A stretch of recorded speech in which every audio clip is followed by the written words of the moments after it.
हमें कभी भी डरना नहीं चाहिए और हमेशा साहस से हर एक मुसीबत का सामना करना चाहिए।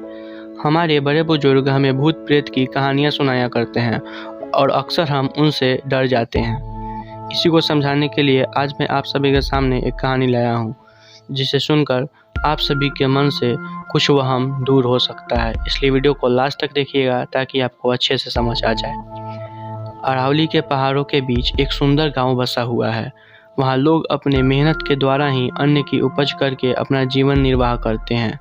पशुपालन और कृषि उनके जीवन का अभिन्न अंग है। वह मनोरंजन के लिए ताश खेलते हैं, मुर्गियों का युद्ध कराते हैं और महिलाएं टोकरी बनाना, जूड़ा बनाना आदि छोटे मोटे लघु उद्योग का कार्य करती है। गांव के बाहर एक कच्चा कुआं है। रात के अंधेरे में वहां कोई भी नहीं जाता, क्योंकि उस कुएं के बारे में कई सारी कहानियां लोगों ने सुन चुकी है। कुछ लोग कहते हैं उस गांव में कुएं के पास बहुत सारे भूत रात को पानी पीने आते हैं। कुछ लोग कहते हैं उस गांव के कुएं के पास बहुत सारे भूत रात में नाचते हैं। कुछ लोग बताते हैं कि एक दिन राहगीर उस कुएं में गिरकर मर गया था और उसकी आत्मा अब वहीं भटकती रहती है और कोई जाता है तो उसे मार डालती है। न जाने कितने ही कथाएं उस कुएं को लेकर बनाई गई थी, किंतु कोई भी व्यक्ति शाम के बाद उस रास्ते से नहीं जाता और न ही उस कुएं के पास। एक दिन की बात है, गांव में लोग आपस में उस कुएं को लेकर बात कर रहे थे। उसमें एक लोहार भी शामिल था। उसने सभी की बातों को काटते हुए कहा कि भूत नहीं होता और मैं भूत को नहीं मानता हूँ। लोग उसे डांटने लगे और उसे भूत होने का यकीन दिलाने लगे, किंतु लोहार डटकर उनका सामना करने लगा और कहने लगा कि भूत नहीं होता है। मैं उस कुएं के पास जाकर सबको साबित करूँगा कि भूत नहीं होता है। लोहार रात को उस कुएं के पास जाने के लिए तैयार हुआ। उसने अपने हाथ में एक कुल्हाड़ी भी ले ली। वह कुएं के ओर चल पड़ा। रात बीत गई लेकिन लोहार कभी नहीं आया। सवेरे उसका मृत शरीर कुएं में मिला। इसके बाद से भूत का डर पूरे गांव में लहर की तरह दौड़ गया। गांव के बच्चे अब शाम होते ही डर के मारे अपने माता पिता के पास पहुंच जाते। एक समय की बात है, एक फौजी अपने घर छुट्टियों पर आया हुआ था। वह अपने बेटे को कहने लगा कि गांव के बाहर एक उनका मित्र रहता है, उनके वहां जाकर एक टोकरी ले आओ, सुबह हमें खेती के लिए जाना है।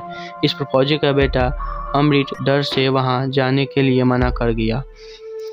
फौजी ने उसके डर का कारण जाना तो समझ में आया कि गांव में भूतों का भय है, जिसके कारण पूरा गांव रात के अंधेरे में बाहर ही नहीं निकलता। इस डर को अपने बेटे के जहन से दूर करने के लिए फौजी ने ठान लिया, क्योंकि वह फौजी का बेटा था और फौजी के सामने डर नाम की कोई चीज़ ही नहीं होती।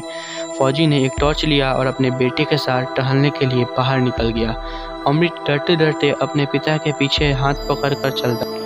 फौजी अपने बेटे को लेकर उसी कुएं के पास गया जहाँ की कहानियाँ सभी लोग सुनाया करते थे। फौजी ने चारों तरफ टॉर्च मार कर देखा पर वहाँ कोई नहीं था।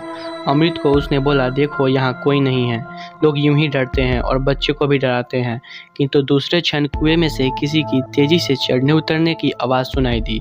इस पर फौजी ने कुएं में टॉर्च मार कर देखा और अमृत को दिखाया कि देखो, इसमें ढेर सारी मेढक है जो हमारे यहाँ मौजूद होने के कारण वह सतर्क हो रहे हैं।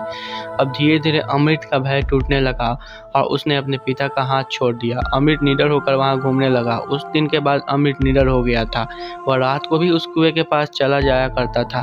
धीरे धीरे उसने गांव में भी भूत का भय कम कर दिया। लोगों के सामने केवल भूत की कहानियां ही थी। So the moral of the story is, हमें कभी भी किसी से नहीं डरना चाहिए। दुनिया हमेशा निडर को याद रखती है, डरपोक को नहीं। अगर आपको ये वीडियो अच्छी लगी तो लाइक कीजिए, शेयर कीजिए, कमेंट कीजिए और हमारे चैनल को सब्सक्राइब कीजिए हमारे लेटेस्ट वीडियो सबसे पहले पाने के लिए।